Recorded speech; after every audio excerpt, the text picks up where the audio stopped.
forest that glows with its own secret life has haunted human dreams for centuries. Elara, a young botanist, grew up on her grandmother's stories of the Luminous Bloom, a mythical woodland where trees pulsed with healing light. But when a strange blight began to poison her village's crops, those childhood tales became her only hope. She made a choice that would risk everything, leaving behind the safety of her home to venture into the fabled forest and find the truth.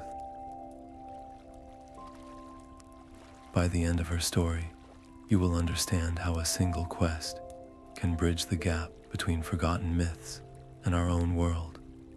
What would you risk to discover if the oldest legends were true? The ground beneath Elara's feet was a treacherous carpet of twisted roots and unseen hollows. Every step was a calculation, her eyes scanning the undergrowth for the subtle signs her grandmother had taught her. She avoided the deceptively vibrant crimson moss that signaled toxic ground and sought out the sturdy, gray-barked sentinel trees, knowing their roots clung to stable soil. The air grew thick and silent, the familiar daytime chorus of insects and birds falling away into an eerie hush. Then she saw it, a faint, greenish pulse deep between the trees, so soft it might have been a trick of the eyes. But it came again, a slow, rhythmic throb of light that seemed to breathe. Awe washed over her, so potent it stole her breath. This was the Luminous Bloom, not a story, but a living, breathing truth. Yet intertwined with that wonder was a sharp, cold fear. Every instinct told her to turn back, to flee to the known world of solid sun and simple dangers. The forest ahead was an unknown, its beautiful light a question without an answer. As she stood frozen on that threshold, the decision hanging in the balance, the faint glow ahead seemed to respond. The pulsating light intensified, brightening from a shy shimmer to a deliberate, beckoning radiance. It was no longer just a phenomenon. It felt like a gaze. The forest had noticed her, and its silent invitation was now a demand. The light did not simply glow, it guided. Each pulse seemed to ripple away from her, creating a path of soft radiance deeper into the woods. Elara's scientific mind rebelled, scrambling for an explanation. Phosphorescent fungi, perhaps, or some form of chemiluminescent bacteria in the bark. Yet no textbook could explain how the light appeared to react to her, brightening when she hesitated and shifting direction when she turned her head. It felt less like a chemical reaction and more like a conversation. Her grandmother's words echoed in her memory, not as a sweet story, but as a serious warning. The forest is not a place, child. It is a being. It watches. Do not trust only your eyes. Now, faced with this impossible, breathing light, she stood at a crossroads between everything she had been taught in her laboratory and everything she had learned at her grandmother's knee. The empirical evidence of her senses screamed that this was sentient behavior, a conscious interaction. To follow the folk wisdom felt like a surrender to superstition, yet to deny what she was witnessing felt like a deeper kind of foolishness. A soft sound began to weave through the silence, so faint she first mistook it for the blood rushing in her own ears. It was a whisper, melodic and ancient, seeming to emanate from the air itself, from the shimmering light that surrounded her. It was not a language she knew, but the cadence was unmistakably intentional, a communication. The whisper curled around a single, clear syllable, forming a word that struck her with the force of a physical blow. It was a name, one she had only ever read in crumbling, handwritten journals, and heard in her grandmother's most reverent tales. It was the name of the first guardian, the mythical founder said to have planted the seed from which the entire Luminous Bloom had grown. The forest was not just alive, it knew its own history, and it knew hers. The name hung in the air, a vibration that seemed to solidify the light around her. Before Elara could process the impossible greeting, the forest path before her fractured. The ground simply fell away, revealing a chasm so deep its bottom was swallowed by darkness. Where there had once been a trail was now a void, bridged only by a tangled web of those same glowing vines. They pulsed with a soft, steady light, but they looked as fragile as spun glass, swaying in an unfelt breeze. This was no longer a test of belief, but of body and will. To cross was to trust the forest with her life. To turn back was to let her village starve. Her heart hammered against her ribs, a frantic drumbeat of pure fear. She reached out, her fingers brushing the nearest vine.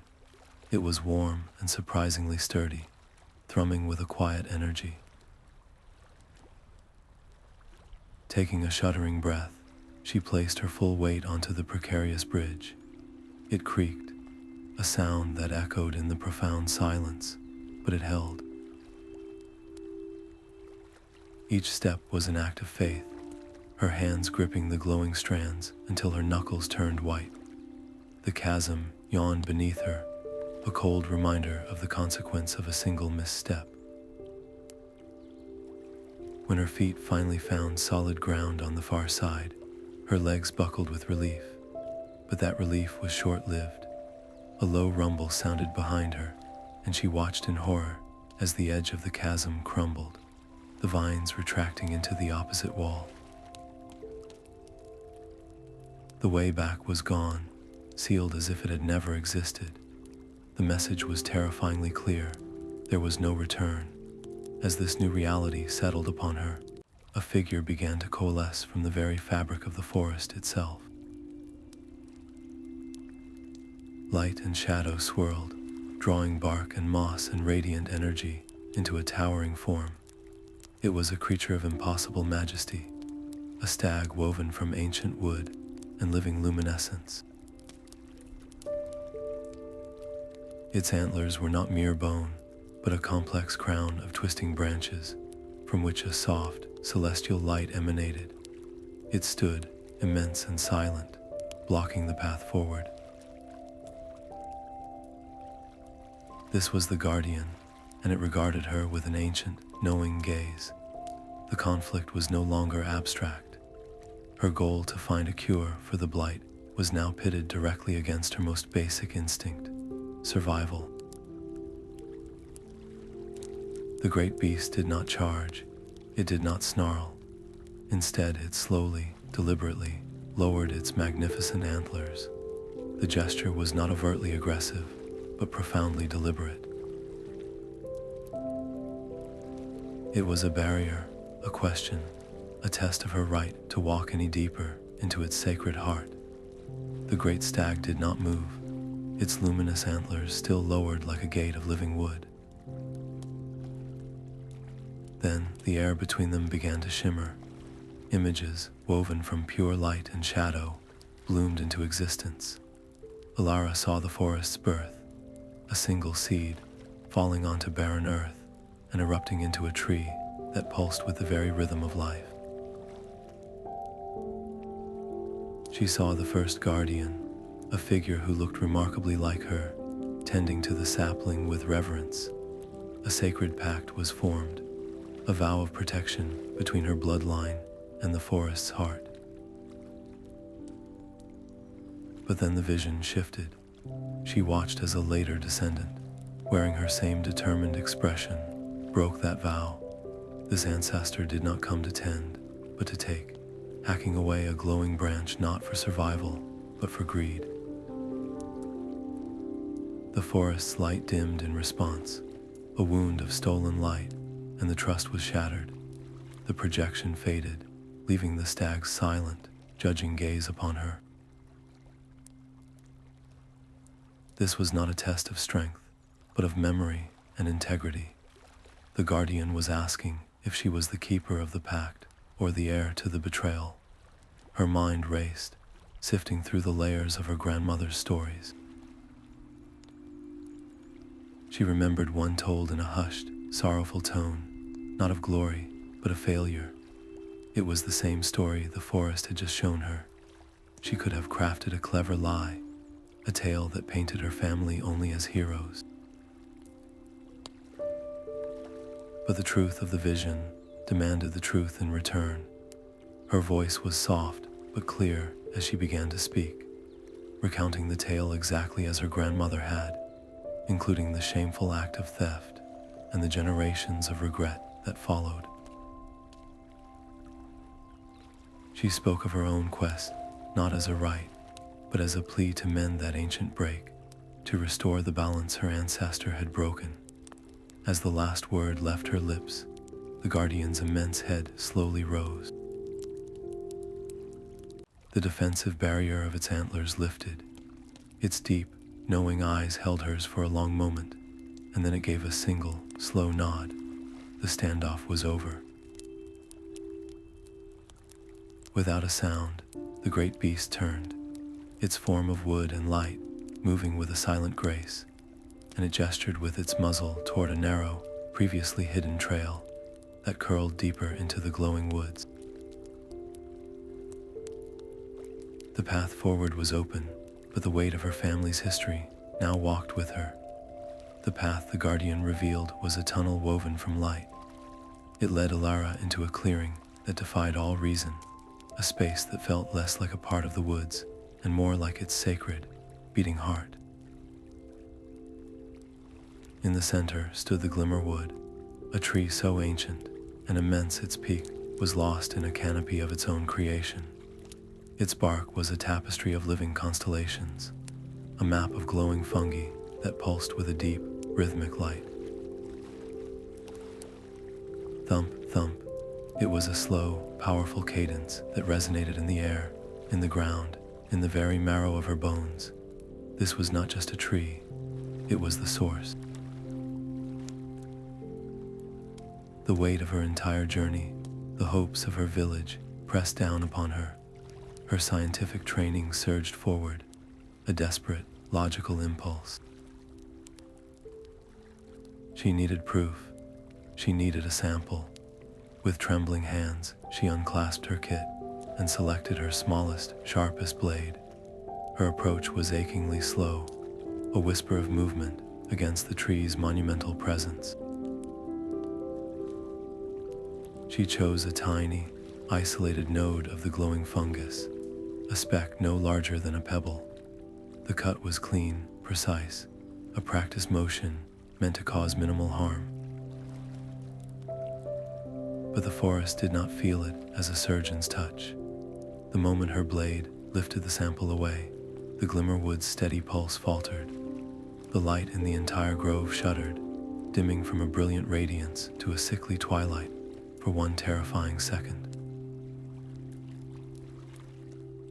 It was as if the heart of the world had skipped a single, painful beat. The light returned, but it was weaker, tinged with a faint, bruised color. Elara stumbled back, the tiny glowing fragment feeling like a burning coal in her hand. Her triumph was ash in her mouth. She had come to heal, and her first act at the source was to wound. In the profound silence that followed, a question formed not in her ears, but in her mind, a soft voice woven from sorrow and starlight. It asked, "Why do you always take?" The question echoed in the silence of her own mind, a challenge that stripped away all her prepared justifications.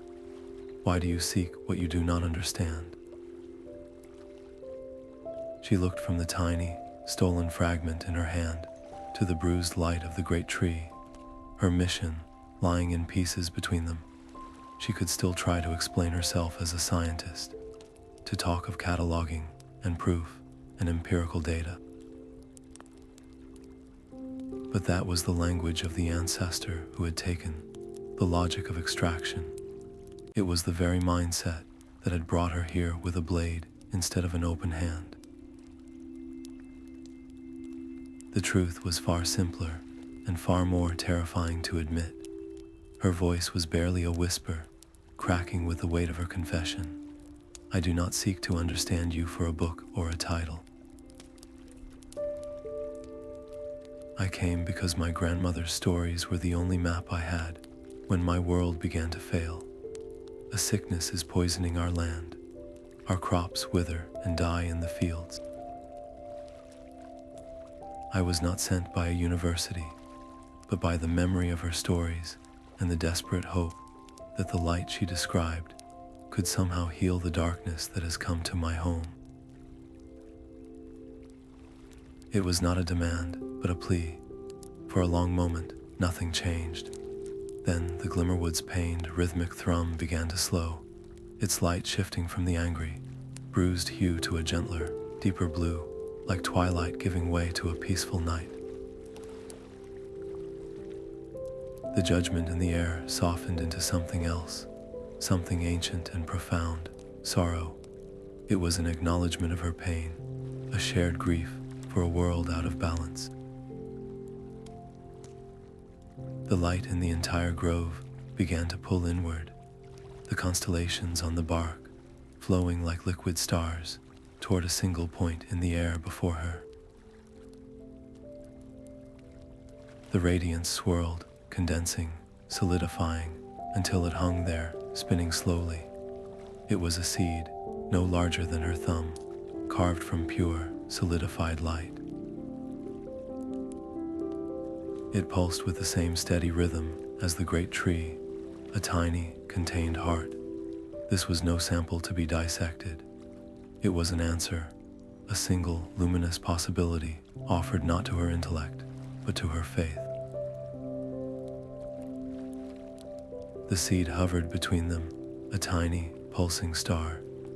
Its light was not harsh, but deeply warm, and it hummed with a quiet, living frequency. To accept it felt like accepting a heart from the forest itself. Elara's hand rose, not from conscious thought, but from a deeper instinct. Her fingers closed around it. The moment she made contact, the world dissolved into pure sensation. A torrent of energy, bright and ancient, surged up her arm and flooded her entire being. It was not pain, but an overwhelming, ecstatic connection, as if every cell in her body had suddenly remembered it was part of a vast, living network. Within that cascade of light, a vision formed. She saw her village's blight not as a simple disease, but as a creeping, oily shadow. This darkness did not originate from a natural rot in the soil.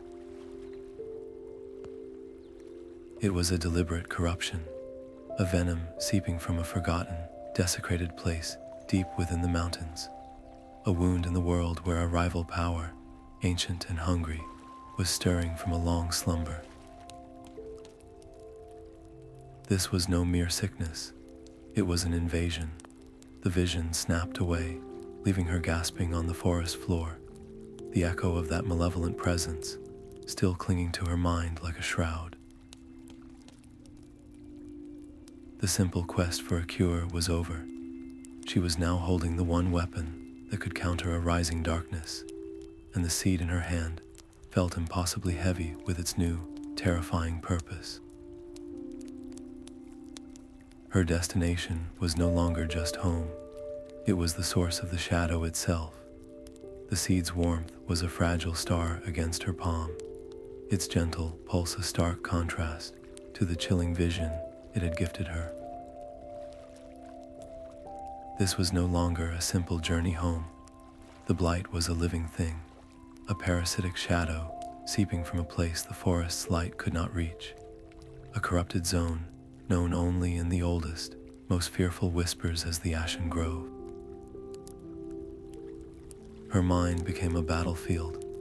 Every instinct for self-preservation, every memory of her village suffering, screamed for her to run back with the luminous seed, to use its power to create a barrier, to heal what she could, and hide from the greater darkness. But the vision had shown her the truth. The blight was not a static sickness, but a spreading invasion. Taking the seed home would be like placing a single bandage on a festering wound, while the poisoned blade still twisted deep within. To truly save her home, she would have to walk directly into the heart of the sickness. The path forked not in the woods, but in her soul. One direction led to the grateful tears of her people, a temporary salvation built on a foundation of looming collapse. The other led into a darkness that had already begun to poison a forest of living light, a gamble with almost no chance of success. She closed her fingers tightly around the seed, feeling its steady rhythm sync with the frantic beat of her own heart. Then, with a resolve that felt both terrifying and absolute, Elara turned her back on the radiant heart of the Glimmerwood. She did not retrace her steps toward the familiar world. Instead, she faced the deepening shadows between the trees, where the vibrant greens and golds of the forest began to gray and fade. She walked toward the silence, toward the cold, toward the source of the shadow in the bloom. The vibrant life of the forest ended as abruptly as a slamming door. One moment, Elara was surrounded by the gentle hum and soft glow of the luminous bloom, and the next, she stood on the threshold of a graveyard. The Ashen Grove was a landscape of bones, a forest of trees stripped of bark and leaves, their branches like skeletal fingers clawing at a sky choked with gray mist. Here, the few remaining bioluminescent fungi were sickly and dim, their light sputtering like a dying candle, tinged with a foul, yellowish hue. The very air grew cold and thin, carrying a scent of damp rot and old metal. It was a place that had forgotten the sun. Instinctively, her fingers tightened around the luminous seed. In response, a soft, warm radiance bloomed from her closed fist, pushing back the encroaching gloom in a small circle around her. Where her light fell, the shadowy blight on the ground recoiled, the oily darkness visibly thinning and retreating, leaving behind clean, gray earth. It was working. A surge of hope shot through her, so sharp it was almost painful. This small circle of light was a promise, a tiny beachhead against an ocean of decay. But hope, in such a place, was a beacon. From the murk between the dead trees, pairs of pinprick red lights flickered to life. She heard them before she saw them clearly, a skittering, chitinous sound like stones being dragged over stone. The creatures moved with a jerky, unnatural gait, their forms difficult to focus on, seeming to drink the little light that remained. They were shadows given a terrible, hungry form, and they were closing in, drawn by the very power she had used to push the blight back. The circle of safety around her now felt like a cage, its light the only thing holding back a tide of shifting, corrupted flesh. The largest of the shadow creatures broke from the pack, its form solidifying from the gloom into a horrifying parody of the guardian stag. Where there should have been antlers of woven light, there were jagged spikes of obsidian like bone. Its eyes were not pools of ancient wisdom, but empty sockets, burning with a malevolent red fire. It lowered its head and charged, the sound of its hooves a dull, jarring thunder on the dead earth. Elara's mind split into two screaming paths.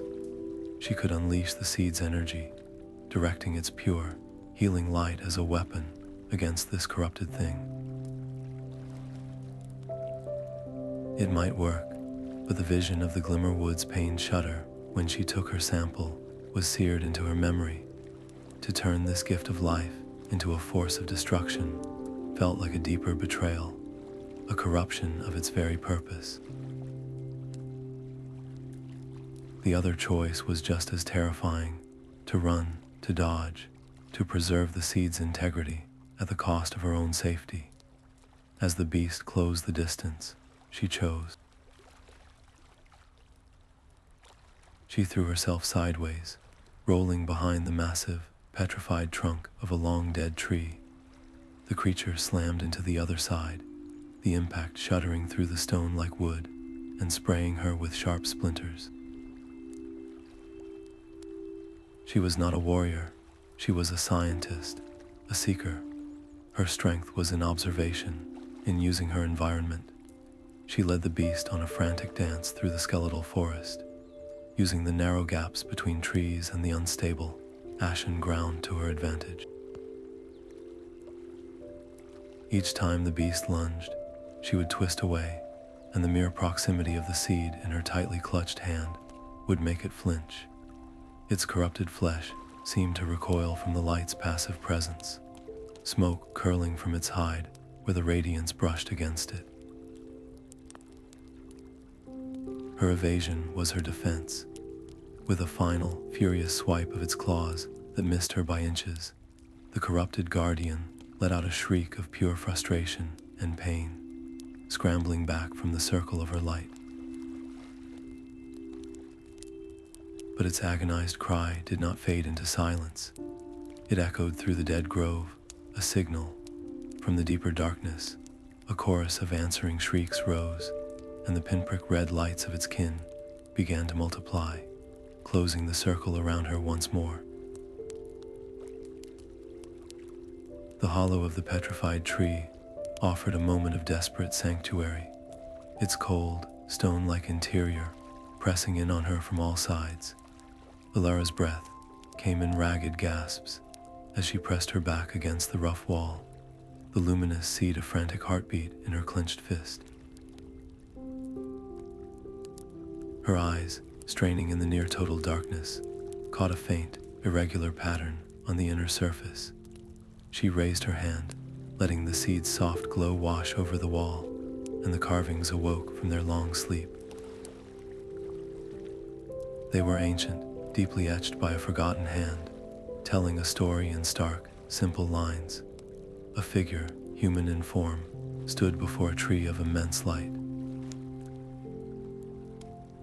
But this figure was not tending or venerating it. In the next panel, it was shown using a crude blade to hack at the tree's core, a radiant sphere held within its trunk. The final carving depicted the consequence.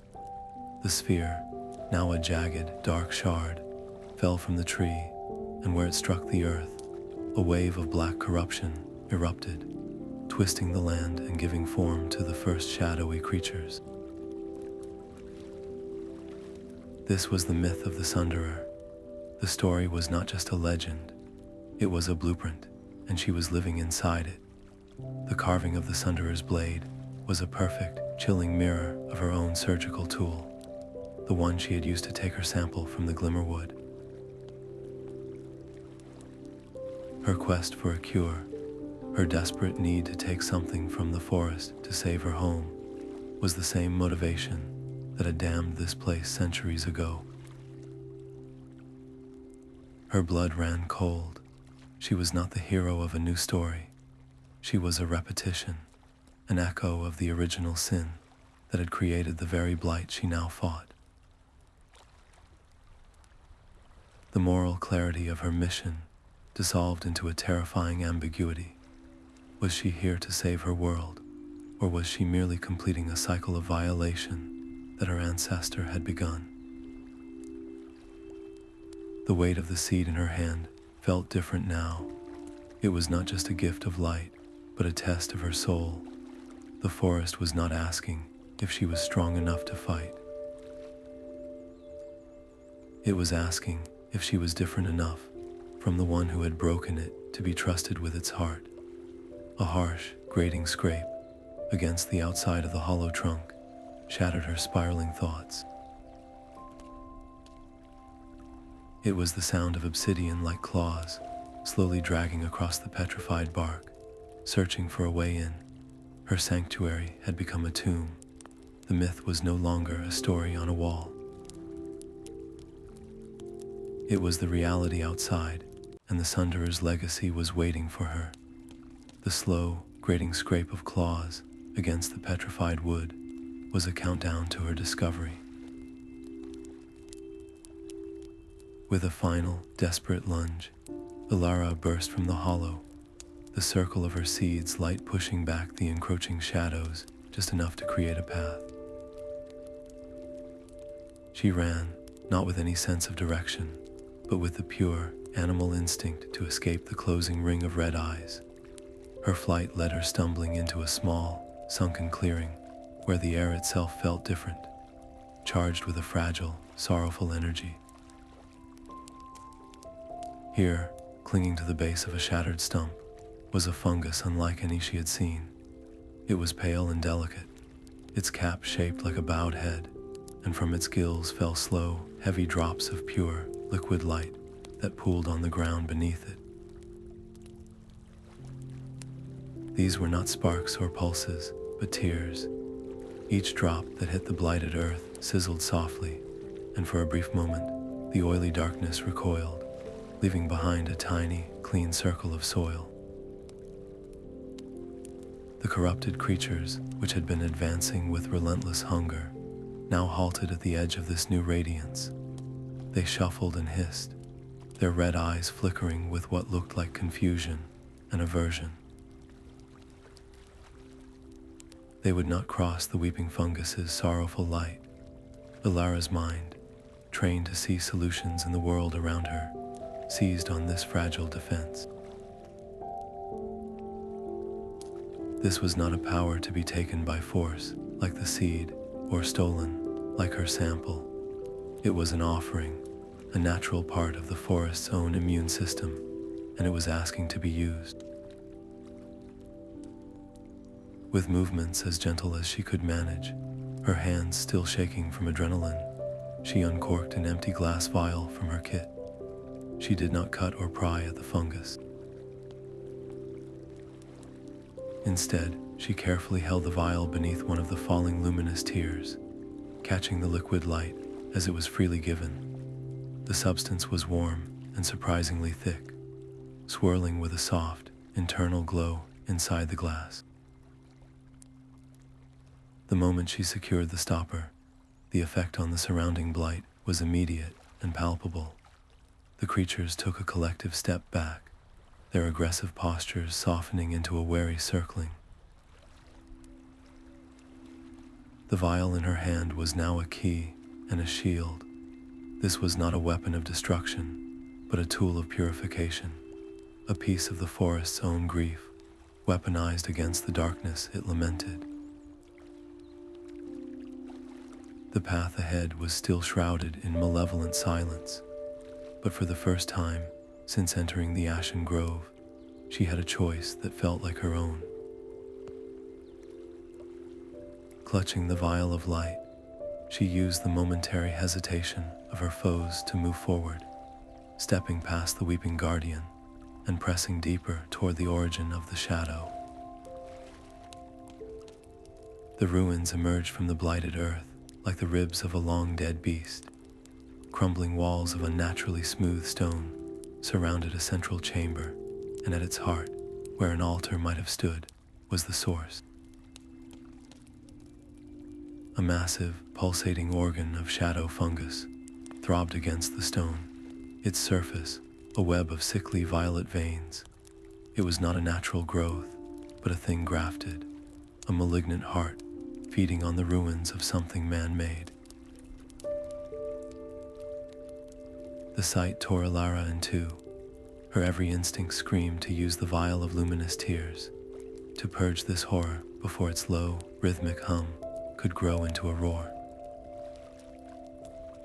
Yet the scientist in her recoiled at such blind destruction. What if the blight was not the enemy, but a symptom, To destroy it without understanding its origin would be like cutting out a fever without diagnosing the disease. She had to know what had happened here. Edging around the perimeter of the chamber, her eyes scanned the fragments of a lost world. She brushed dust from a metal panel, its surface etched with schematics that were both alien and chillingly familiar. They depicted the Glimmerwood not as a living entity, but as a power source, a battery. Wires and conduits were drawn connecting it to complex machinery, all centered on the containment of a single, radiant core. This was no temple. It was a laboratory, a place of extraction and control built by the Sunderer and his followers. The final schematic showed the core, overstressed and fracturing, unleashing a wave of corrupted energy that the notes chillingly termed the final solution. The Blight was not a natural plague. It was a weapon meant to subdue the forest, a force that had broken its leash and consumed its creators. The stakes of her mission shifted violently. She was not fighting a mindless infestation. She was attempting to clean up an ancient, catastrophic mistake. The low hum of the Blight heart deepened, its rhythm quickening as if it had sensed her understanding, and the violet light within its veins began to pulse with a new, hungry intensity. The psychic echo did not appear as a ghost, but as a pressure in the air, a sudden weight of centuries-old obsession. A figure shimmered into being near the corrupted heart of the ruins, a man clad in the tattered remnants of a scholar's robe, his form woven from memory and shadow. His name was Kalin. His eyes, sharp and intelligent, held a terrifying familiarity. They were her own eyes, filled with the same desperate need to know, to fix, to control.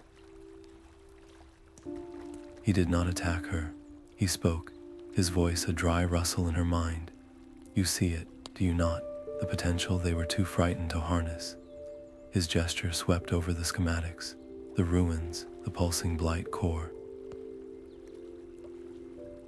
They called it a sacred heart. I saw it as a key to end all scarcity, to banish darkness forever from our world. His words were not a monstrous boast, but a tragic confession.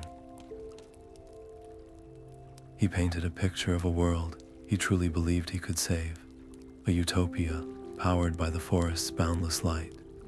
The Blight was not his goal, he insisted, but a catastrophic miscalculation, a containment failure.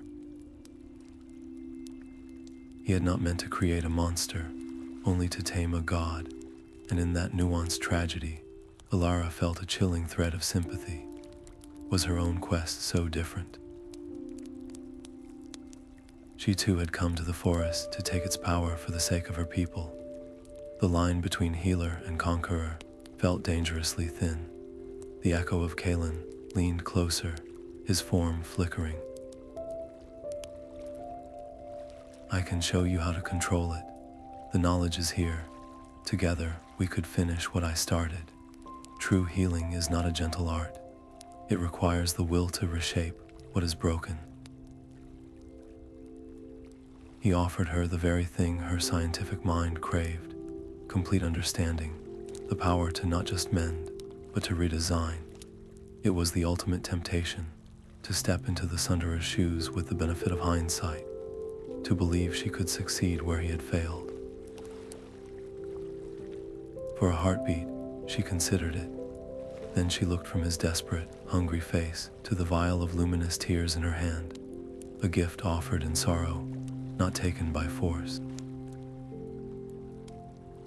She looked at the weeping fungus, the forest's own gentle, persistent resistance. Her mission was not to control the light, but to align with it. Her voice, when it came, was quiet but unshakable. Your path is a wound. I will not pour more ambition into it. I am here to heal. The sympathy in her eyes hardened into pity, and then into resolve. The echo of Kalin recoiled as if struck. The flickering image of the noble scientist shattered, revealing the core of ravaging hunger that had fueled him. His form contorted, his voice dissolving into a final, scraping whisper. Then you will be consumed by it. The blight does not sleep. It learns, it remembers the taste of light, and it is so very hungry. With a sound like a sigh of forgotten dust, the echo vanished, leaving Elara alone in the silent ruins with a terrifying new truth. The enemy was not a mindless force, but a sentient, remembering hunger, and it now knew she was here. The ruins began to shake, a deep tremor that sent shards of ancient stone clattering down from the walls. The blight heart pulsed faster, its violet light flaring in a clear, defensive rhythm. It had sensed her resolve, and now it answered with a declaration of war. From every shadowed crevice and ashen hollow, the corrupted guardians poured forth, no longer circling but charging, a tide of chitin and burning red eyes. Elara's breath caught in her throat.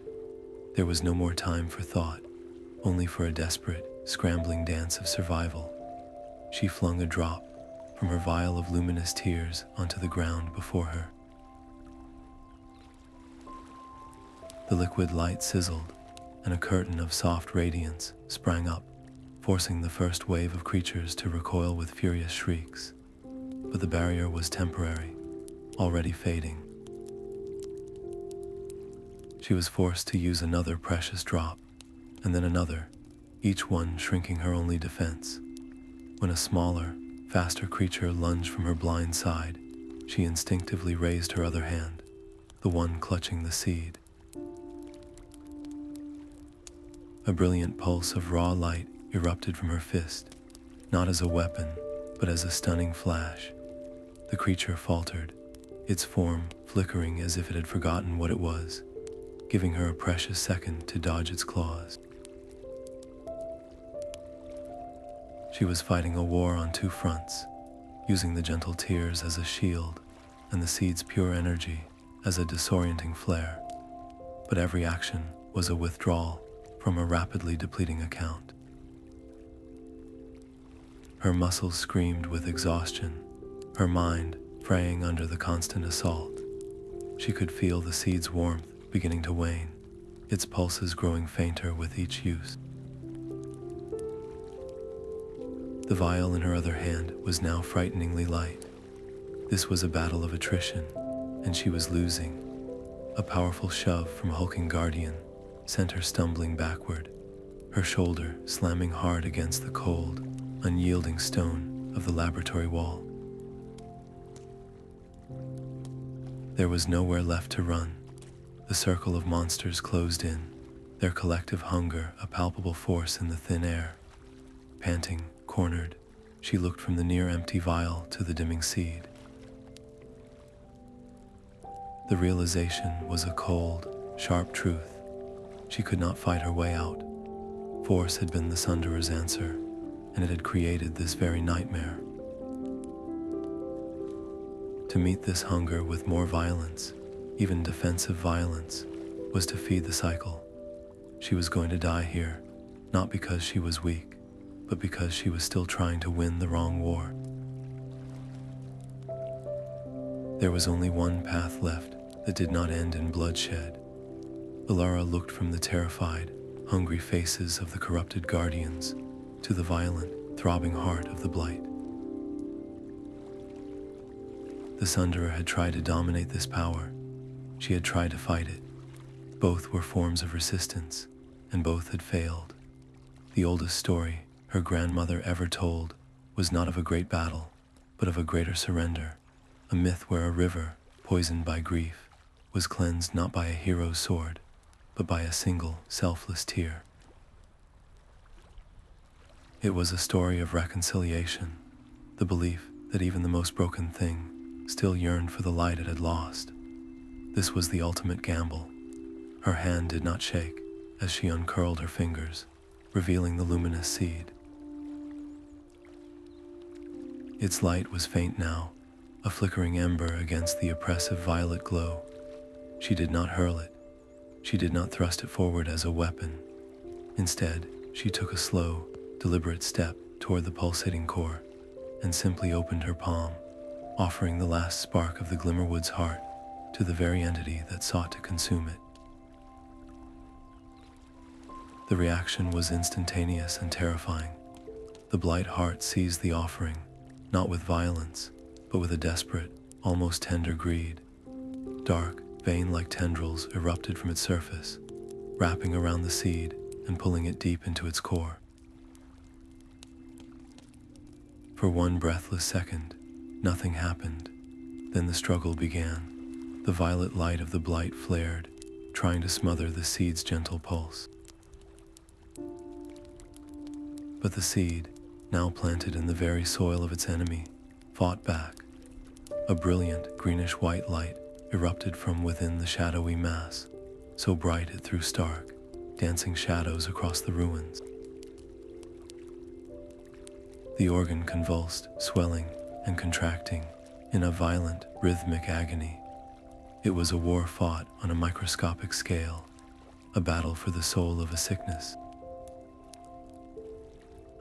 The tendrils of shadow tightened, trying to strangle the light, while beams of pure energy lanced out from the core, burning away the corruption from the inside. The entire chamber held its breath, the fate of two worlds hanging on whether this poisoned heart could remember what it was like to be whole. Then, without warning, the internal conflict reached its zenith. The warring energies of shadow and light collided in one final, cataclysmic union, and the world dissolved into a silent, blinding flash of absolute white. The blinding whiteness faded, leaving behind a world reborn. Where the pulsating organ of shadow had been, there now stood a heart of pure, hybrid light. The violent violet veins were gone, replaced by soft, pulsing patterns of gold and green, the very signature of the Glimmerwood, woven into a form that had once been its absolute opposite. This new heart beat with a slow, steady rhythm, and with each pulse, a wave of gentle radiance washed out over the Ashen grove. The wave did not destroy the Blight, it transformed it. The oily darkness on the ground did not vanish in a puff of smoke. It simply faded, like a bad dream forgotten upon waking. The gray, skeletal trees began to tremble, their bark softening, their branches curling as tiny, glowing buds pushed their way through the petrified wood. The creatures that had moments before been mindless agents of hunger now stood frozen, their burning red eyes dimming. The obsidian-like spikes on the largest guardian began to crumble, falling away like dry clay to reveal the smooth, wood-like texture beneath. Its form shifted, the aggressive hunch of its back straightening into a posture of watchful grace. It was no longer a corrupted mockery, but a true guardian, its hide now a tapestry of dark wood and softly glowing moss. A profound, reverent silence fell over the grove, broken only by the sound of new life, the gentle creak of wood expanding, the soft pop of a bioluminescent leaf unfurling. From the center of the transformed heart, a single sapling pushed upwards, its bark a swirling mix of deep charcoal and living light, its leaves shimmering with a soft, silver-blue luminescence. This was not a return to what was, but the birth of something entirely new, a fusion of shadow and light that had found a perfect, resilient balance. Elara watched, her own breath caught in her chest, as the myth of redemption played out not in a storybook, but in the world around her. She had not conquered the darkness. She had offered it a chance to remember the light, and in doing so, she had healed a wound centuries old, The simple hope of saving her village had blossomed into something far greater, a restoration that reached back through time itself. What new world would grow from this single, impossible act of trust? A profound calm settled over the transformed grove, and from that stillness, a new presence gently coalesced. It was Kalin, but the desperate hunger was gone from his eyes, replaced by a deep, abiding peace. His form, now woven from the same hybrid light as the new heart, offered Elara a slow, grateful bow. You did not fight the shadow, you gave it a choice. His voice resonated in her mind, clear and serene. In my arrogance, I saw the Glimmerwood as a power to be contained. I was wrong. Its true purpose was never to hoard its light, but to share it, to weave its essence into the world. This new tree, born of shadow and light, will produce seeds of immense resilience. They can travel beyond this forest, to lands poisoned by blight or despair, and bring not just healing, but a new kind of balance. The revelation struck Elara with the force of a physical blow, reshaping the entire purpose of her journey.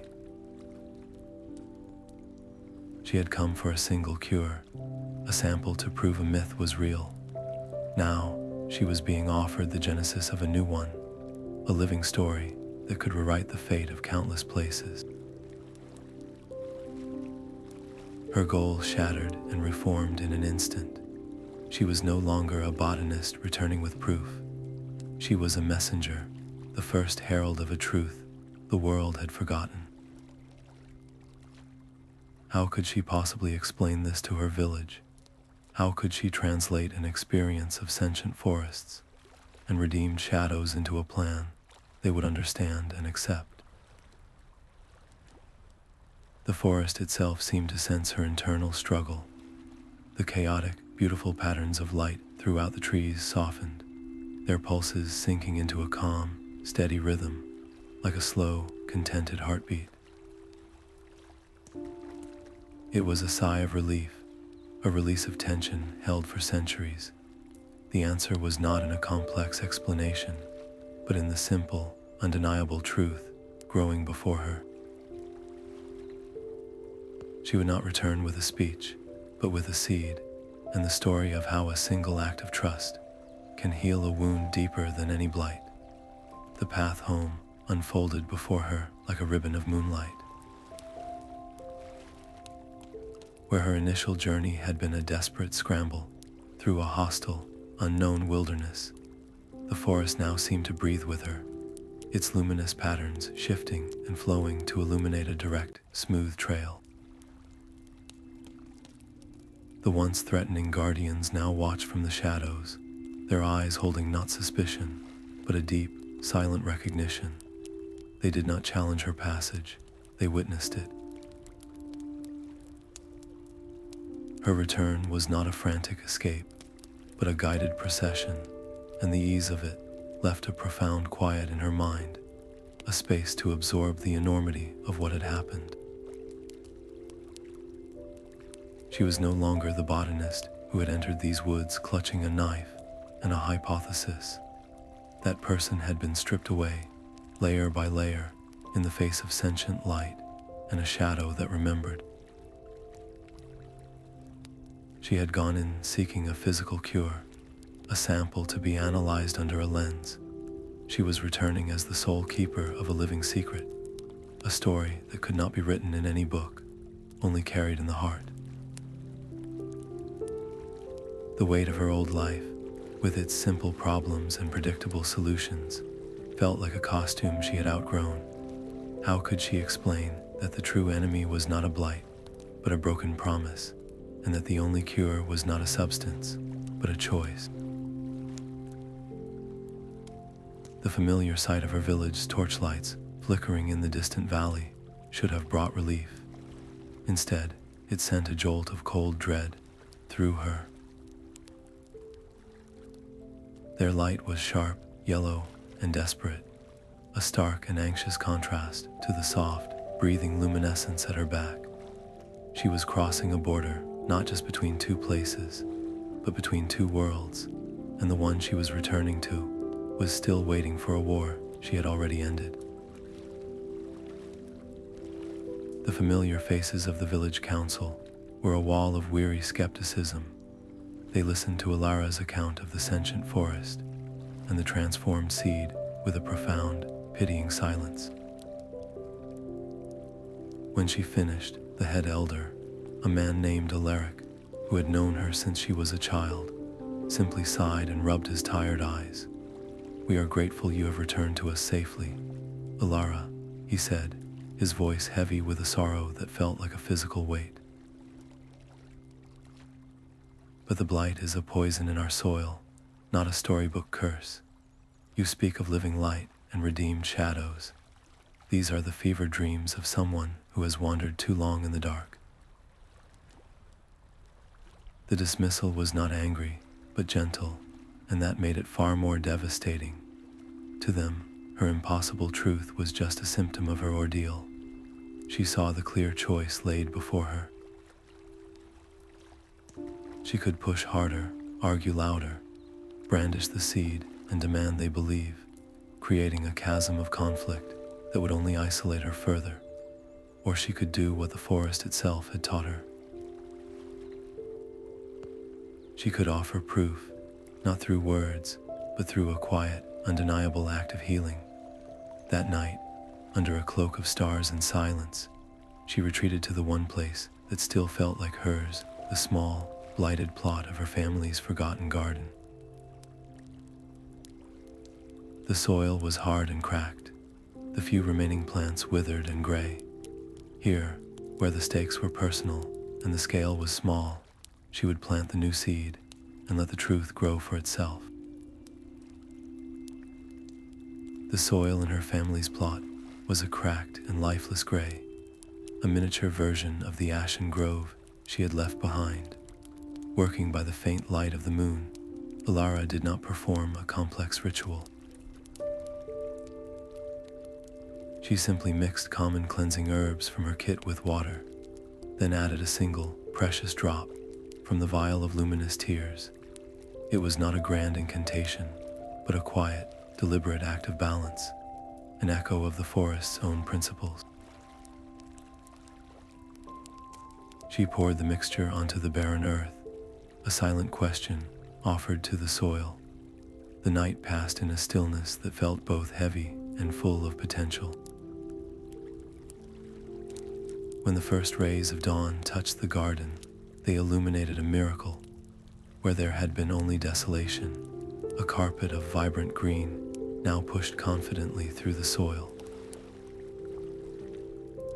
The plants were not merely healthy, they were thriving with an impossible vitality. Their leaves a deeper green, their stems sturdier than any she had ever seen.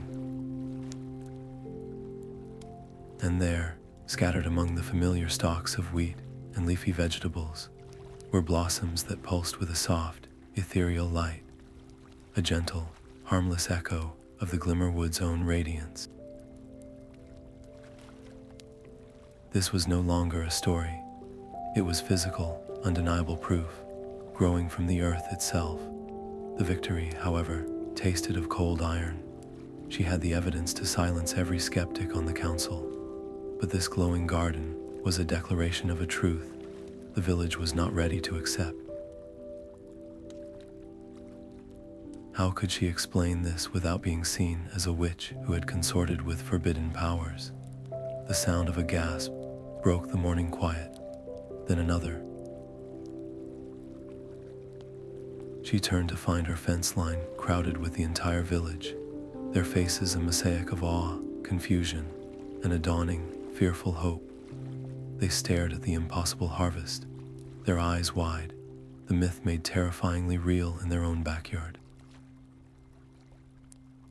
The village elder, Elara, stood before the glowing garden, his weathered face a mask of conflicting thoughts. He did not praise the miracle, nor did he denounce it. Instead, he pointed a callous finger toward the communal fields, the largest and most blighted tract of land, the source of the village's famine. "Prove it there," he said, his voice low and firm. Under my eye, the challenge was not born of malice, but of a leader's burden. He could not risk the hope of his people on a single, strange plot. He needed to see the method, to witness the mundane steps that conjured such impossible light. The entire village followed them to the edge of the withered fields, a silent, anxious audience. Under the harsh noon sun, Elara repeated her quiet ritual. She mixed her herbs, added the last of the luminous tears, and poured the humble offering onto the parched earth. There was no grand flash, no sudden burst of radiance.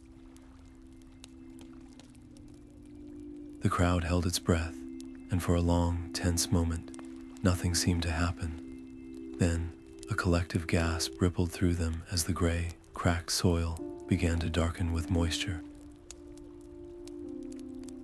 Tiny, vibrant green shoots, tinged with that same impossible soft light, pushed their way to the surface, unfurling with a speed that defied nature. Alaric watched, unblinking, as life returned to the dead ground. The rigid skepticism in his shoulders slowly melted away, replaced by a dawning, awe-struck understanding. He turned to Elara, his eyes now seeing not a delusional child, but a bridge to a world he had never dared to believe in. He placed a heavy hand on her shoulder, a gesture that carried the weight of his authority and the trust of every soul watching. "The land is in your hands now," he said, his voice thick with emotion. All of it, the weight of that trust was immense, a responsibility far greater than any scientific sample. She was no longer just a seeker of cures. She had become the keeper of a fragile, living hope for an entire people.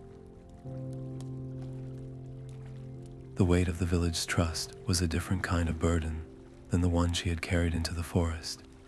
Every grateful smile, every healed field, felt like a silent question she was not prepared to answer. The truth was a tapestry woven from sentient light and a shadow that remembered its name, a story so vast and fragile that to tell it felt like a betrayal. She saw the hunger in the eyes of the younger villagers, a desire not just for the cure, but for the magic behind it, to share the full story of the Sunderer, of Kalin's tragic ambition, would be to plant a dangerous seed of its own. That path of control and extraction was a ghost that did not need resurrecting, so she made a choice. She would teach them the language of the cure, the practical grammar of cleansing herbs, and the precise, reverent way to encourage the soil's own vitality. But she would keep the mythology of its origin locked within her own heart. She became a teacher of methods, not of mysteries. Under her guidance, the villagers learned to listen to the land again, to see the blight not as a monster to be slain, but as an imbalance to be gently corrected. They learned to create the healing mixtures, their hands moving in rhythms that echoed an older, deeper pact they did not fully understand. In this careful curation of truth, Elara found her new purpose. She was no longer just the botanist or the questing hero. She had become the guardian of a secret, a living bridge between the practical world of her people and the mystical truth of the forest, ensuring that the light would grow without its heart ever being plundered again. The law was a simple promise, written not in ink, but in the shared memory of a near famine and the impossible sight of a glowing garden. Elara stood before the village council and proposed a new pact, a vow to take only what was necessary from the forest and to stand as its protectors. The silence that followed was thick with tension. A handful of elders, their faces hardened by years of scarcity, pushed back, They saw a dangerous sentimentality in her words. The forest is a tool, one argued, his voice sharp. Its wood builds our homes and its game fills our bellies. To speak of protection is to place its well-being above our own. The debate that followed was a quiet storm, a clash between an old fear of lack and a new, fragile understanding of balance. Elara did not argue with grand speeches about sentient trees or redeemed shadows. She simply pointed to the thriving, luminous fields that now surrounded the village, a testament to what happened when one worked with the land instead of merely taking from it. Her proven results were her most powerful argument, a quiet, living truth that could not be dismissed. The vote was close, but it passed. With its passage, Elara's role shifted once more, from a teacher of methods to a shaper of their collective soul. The first official guardians were appointed, villagers who would walk the border not as foragers, but as watchful stewards. It was a small, human echo of the great stags she had left behind, a conscious step toward a harmony that could last for generations. The sun was warm on her back as she worked among the luminous wheat, the gentle pulse of the leaves a familiar rhythm against her skin. It was here, in the simple act of tending the soil, that the whisper returned. It did not come as a shock, but as a soft, expected presence, like the memory of a song. It was the forest, a single, clear thought placed gently in her mind, carrying no words, only a profound feeling of gratitude. Along with it came a vision, sharp and beautiful, of the hybrid tree in the heart of the Ashen grove, now in full, glorious bloom. Its branches, a tapestry of shadow and light, reached for a sky it had helped to clear, and its roots pulsed with a deep, steady peace. This was not a summons or a request. It was a sharing, a friend showing her a cherished sight. In that moment, the last fragment of her internal struggle simply dissolved. She was not a village botanist who had stumbled upon a secret. She was not a hero resting after a quest. She was a steward, a permanent bridge, irrevocably changed by a power that had chosen to trust her. The connection was not a thread that could be severed, but a root that had grown into her own spirit. Her old life, with its clear boundaries and solitary purpose, was gone. This new reality, this sacred responsibility to nurture the balance between two worlds, was her true beginning. The children found her in the garden, their small hands brushing against the softly glowing leaves as they gathered at her feet. Their eyes, wide and unclouded by the village's old fears, held a pure, burning curiosity. "Tell us the story," they begged, "the story of the light." Elara looked at their hopeful faces and saw her own younger self, listening with the same rapt attention to her grandmother's tales.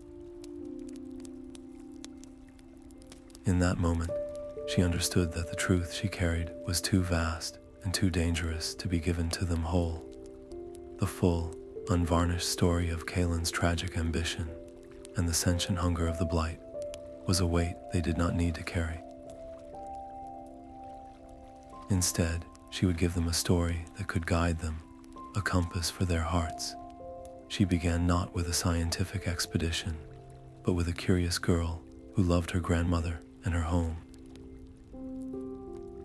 She wove the myth of the Sunderer into her own journey, painting him not as a monster, but as a brilliant man who loved his people so much that he forgot to love the forest.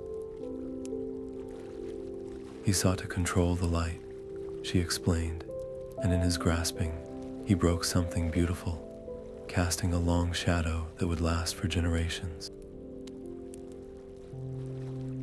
She spoke of her own fear at the edge of the chasm and her choice to offer trust instead of force. She told them of the weeping fungus, whose tears were not weak, but strong enough to cleanse the land, and of the final, quiet offering that healed a poisoned heart. She was crafting a new foundation for them, brick by narrative brick, a story where the hero's greatest weapon was not a blade, but reverence. As she spoke, she watched the concepts of respect and balance take root in their imaginations, far more effectively than any law or lecture ever could. The forest's protection was no longer just a rule written by the council. It was becoming the spine of their identity, a sacred duty passed down in the hushed, wondrous tone of a bedtime story. The myth was alive again, and it was growing safely in the most fertile soil of all. The first harvest from the treated fields was a quiet miracle of golden stalks and softly pulsing leaves. But the true wonder came later, as Elara helped to gather the seeds for the next planting season. Cradled in her palm, the seeds were not the dull, brown specks of previous years. Each one held a tiny, dormant spark, a pinprick of captured light that shimmered faintly in the shade of her hand. These were not merely crops. They were descendants, carrying the legacy of the Glimmerwood in their very husks. To plant them was to make a choice that would permanently change the land. Would this borrowed light fade, or would it take root and truly become part of their world? With a calm that surprised her, she instructed the villagers to sow these second-generation seeds across the widest fields. It was the ultimate test, a final release of control. The crops that emerged were a new creation entirely. They grew with a fierce, independent vitality, their roots digging deep into soil that no longer needed special mixtures or tears. They resisted pests that plagued other plants, and when the evening mist rolled in, their leaves emitted the gentlest, most persistent glow, a soft echo of the forest that required nothing from them. This was not a temporary cure, it was a transformation. The harvest that followed was a spectacle that drew people from neighboring villages, a sea of luminous grain swaying under the moonlight. It was a physical truth, a permanent bridge. The myth was no longer a story they told. It was the food they ate and the light that guided their way home. Her days became a quiet pilgrimage along the forest's edge. With a satchel of charcoal sticks and long swats of undyed cloth, Elara began to trace the luminous border, not to claim the land, but to learn its language. She charted the safe paths where the roots lay flat and the ground was firm, noting the groves of trees that pulsed with a particularly gentle light, marking them as places of rest and reflection. She recorded the locations of the weeping fungus and other benevolent growths, creating a guide not for taking, but for tending. This was not a map for conquest, but a covenant written in charcoal and memory, a document meant for the future guardians who would walk this line long after she was gone. The act of mapping transformed her from a keeper of secrets into a creator of tools, solidifying a new legacy. She became the first cartographer of light. Her final marking was the most profound, a small, deliberate symbol placed at the very center of the cloth.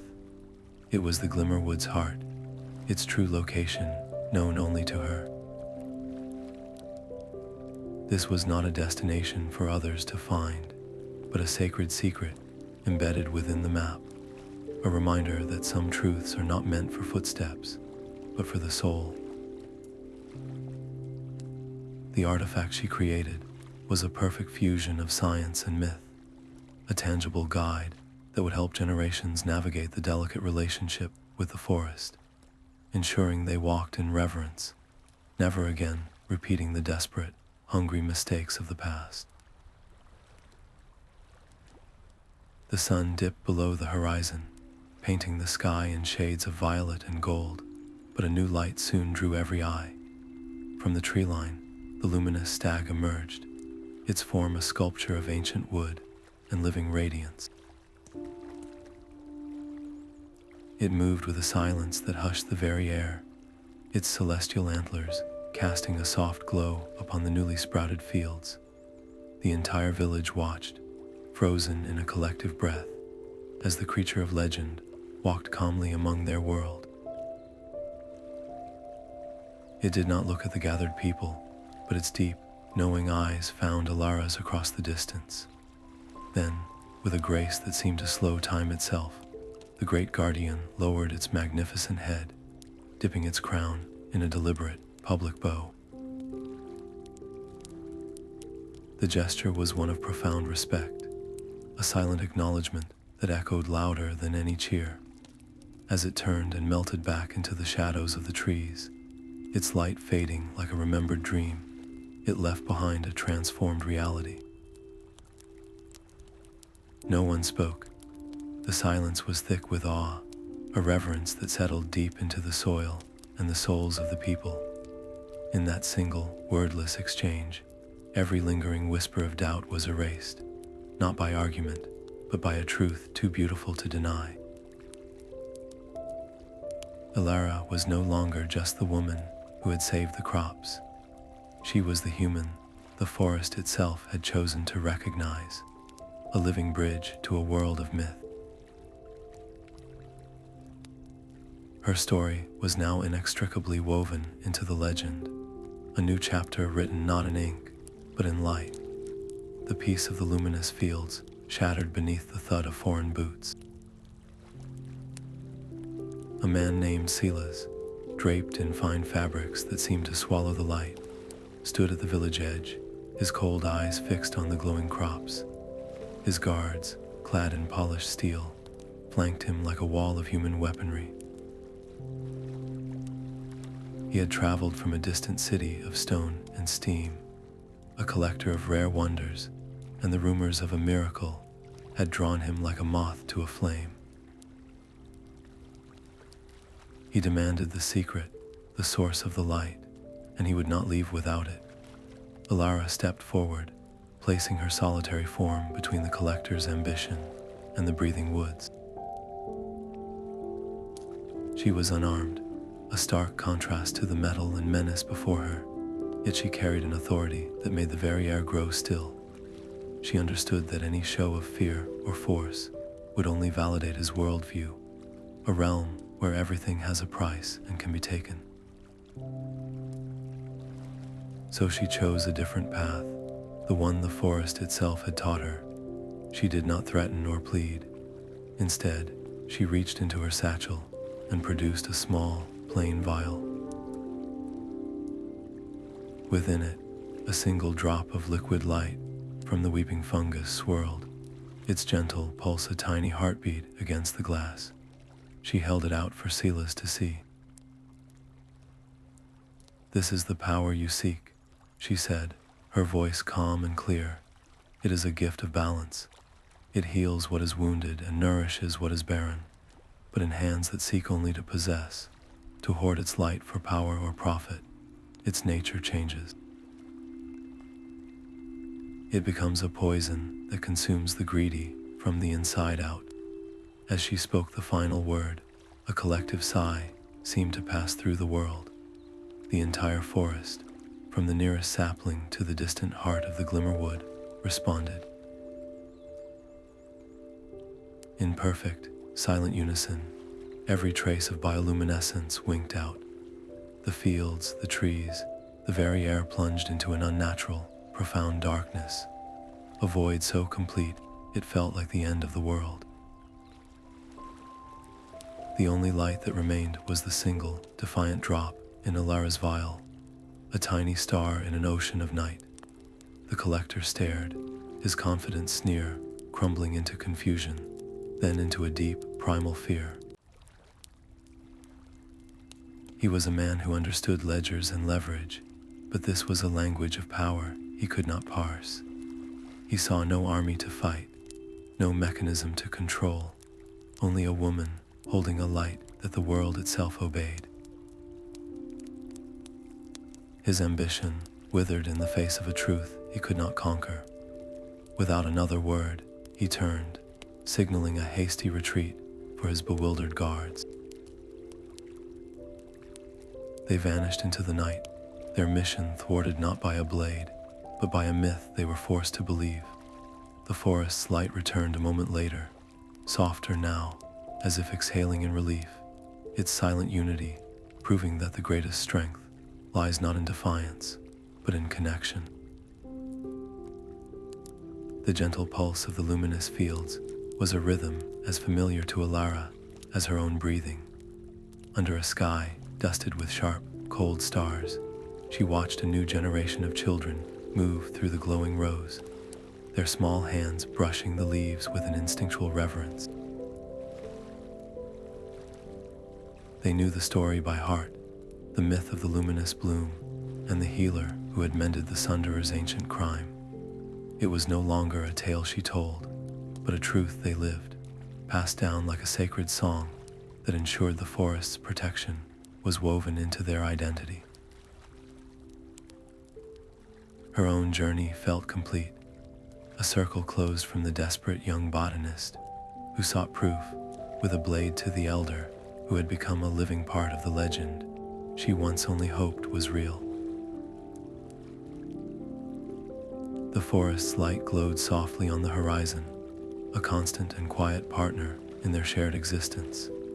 She felt a deep, abiding certainty that the balance was secure, carried forward not just in their stories, but in the very soil they cultivated and in the hearts of the children who tended it. The legacy was alive, growing with every harvest and every whispered tale under the starlight.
you.